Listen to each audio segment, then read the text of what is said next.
How to change background color in Instagram story. Hello guys, this is Atticus and welcome back to another tutorial video. In today's video, I will teach you how you can change background color in Instagram story. So without any further ado, let's jump right in. First step, open up your Instagram. Make sure you're on the home page.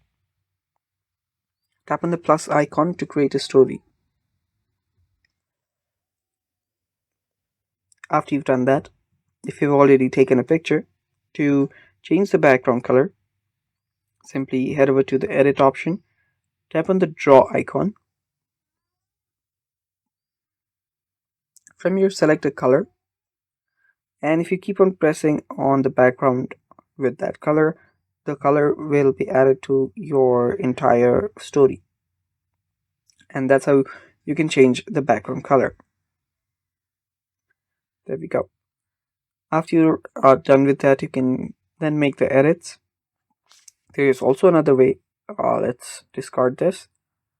If you see the create option on your story, tap on the create option, and that will just take you to this section where you have the colors on the background.